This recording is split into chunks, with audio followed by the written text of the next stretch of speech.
I asked on my Instagram, I asked you guys to tell me one. Would you like to make yourself one like this? And what would you like to know about making of this blanket? And you responded. I have written down your questions. You responded with a total of 9 questions. The last 3 are my favorite. So make sure to watch until the end. I'll be right back.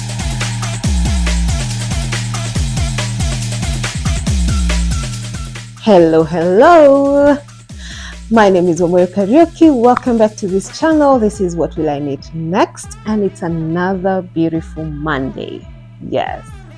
If it is your first time here, please feel welcome. If you're a return viewer, welcome back. Remember to subscribe now. Hit the bell right next to it so that you're notified every time I upload a video. So in today's video, I was challenged by one of my viewers here on YouTube and also a follower on Instagram. She was like, you're so committed in saying the next video, this blanket will be finished. Yani, I saw her comment and I was like, challenge accepted. So you're worthy. It's done. And we're going to be talking about it in this particular video. I am so happy. It's so beautiful. Let me first show you. It is so beautiful. This is the blanket. I think you're seeing the wrong side. So here is the right side. If you can tell the difference between the two, let me know in the comment section down below. So let's get straight into the video and the blanket.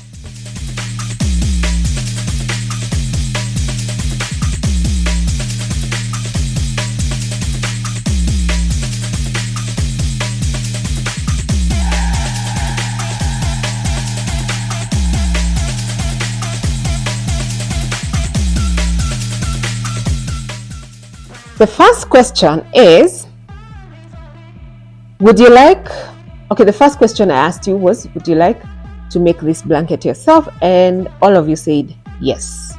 Everybody who responded said yes. So the questions you asked to me, the first one is, what is the size of the blanket? So this blanket is 50 inches by 57 inches. My earlier intentions were 48 inches by 60 inches, but I didn't achieve that. We'll get to know why as we progress. So it is wide enough to cover a child very comfortably, and also an adult who wants to use it as a couch blanket. It's quite it's big enough. So the second question is, what sizes of granny squares did I use? I used size 7 inches by 7 inches on these granny squares. So the reason why I was making this blanket, it's because we have a blanket drive for a children's home in Mathare.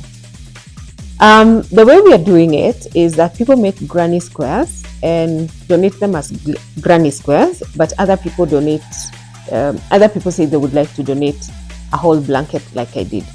So initially, so that there is uniformity in the granny squares that are donated, the measurements given for granny squares for this project was 8 inches by 8 inches. Somehow, I ended up with the first few at 7 inches by 7 inches. And because I committed to do a whole blanket, I just stuck to 7 inches by 7 inches. So they kind of look slightly smaller. I mean, the blanket is still beautiful, even with that size of the granny squares. So 7 inches by 7 inches. The third question was, how much yarn did I use? I actually did a short, and it's also in the reels, and I think also on my TikTok. Please remember to follow me on IG, TikTok, and subscribe here. So I did count how much granny squares I'm getting out of one ball of yarn. So I was getting 6 granny squares and leaving a tiny bit not finished.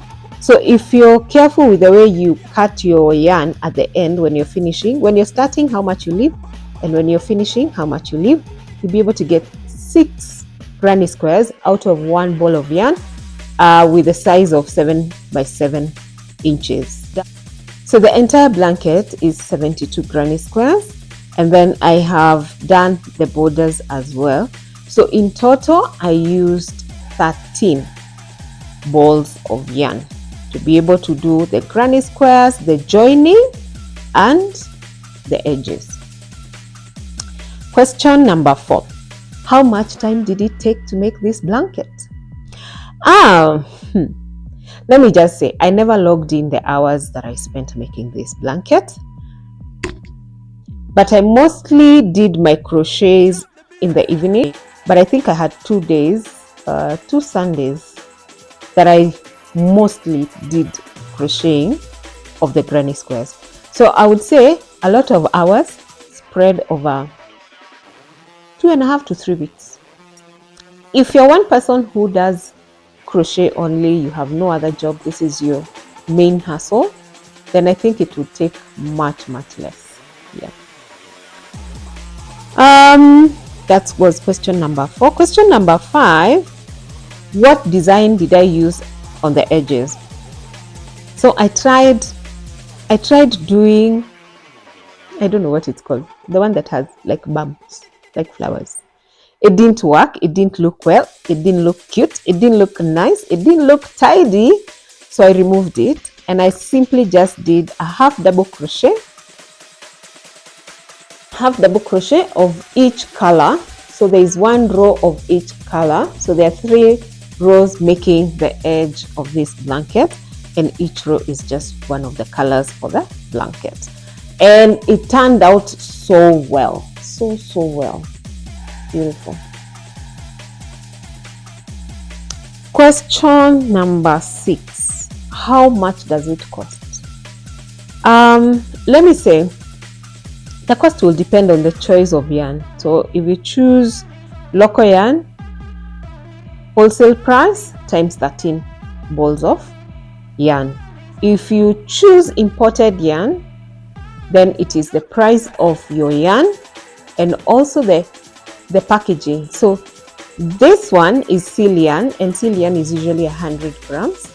If you go for imported yarn, you might get a ball of 100 grams, you might get slightly more, you might get slightly less.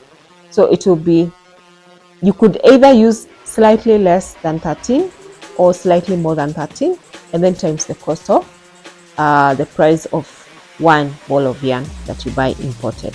I think that's the easiest way to put the cost.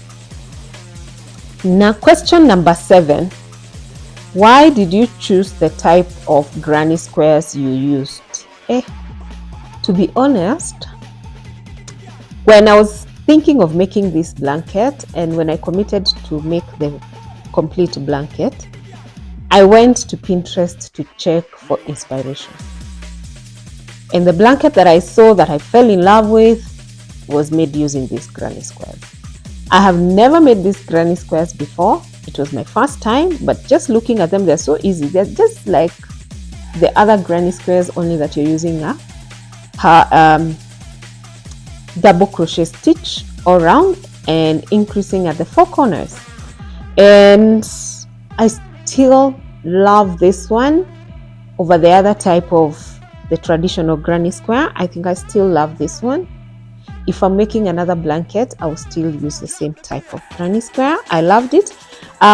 It's also more compact because I really wanted this blanket warm for that child that will get it. This is more compact than the other one, more tighter. And so it gives a nicer, warm and more, I don't know what that word would be, but it gives a nicer, more compact fabric. That's what I mean. And it's warm. I'm already enjoying. Question number 8. How did you choose your color combinations? Wow. I told you the last 3 will be the best. Yes, I've already told you one. How I chose the granny squares. Yes, this is the other best question. How did you choose the color combination? So, initially, I had more yarn of just these 3 colors. So when I started making the granny squares, I wasn't also sure how these colors would look combined together. But one thing that I knew from word go is that I wanted colors that are easy maintenance.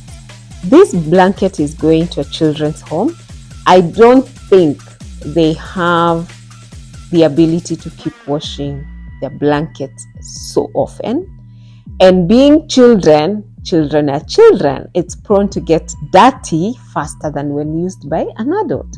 So I considered those two. The fact that it's being used by a child and it's also going to be not washed as frequently.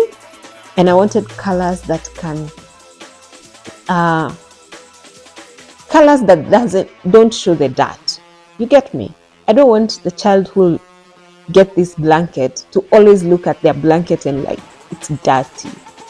I want them to feel comfortable with it until they're ready to wash it. So that's how these colors came. It is the yarn that I had in plenty.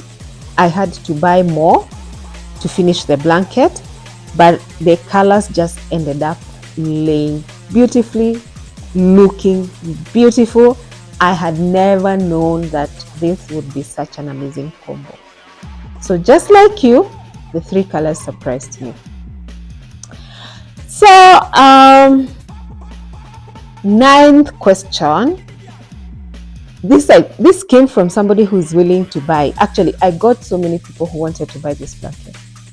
Somebody even offered me to auction it and raise more money for the children's home.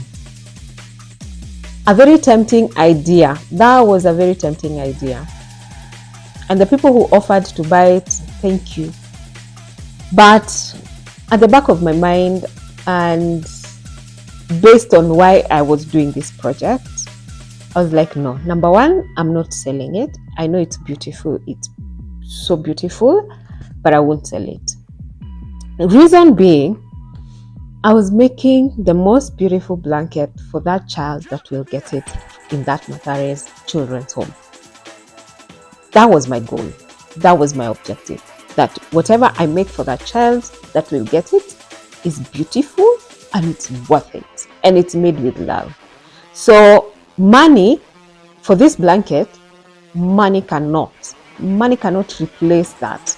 Money cannot replace the love that child will feel, the warmth that child will feel, the being cared for that child will feel.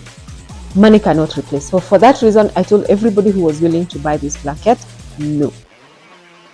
The other person who suggested that I auction the blanket and raise more money for the children, it was a very tempting idea, because I was also thinking, yeah, we could raise quite some money and be able to buy them maybe enough food for a month, but we could also raise nothing.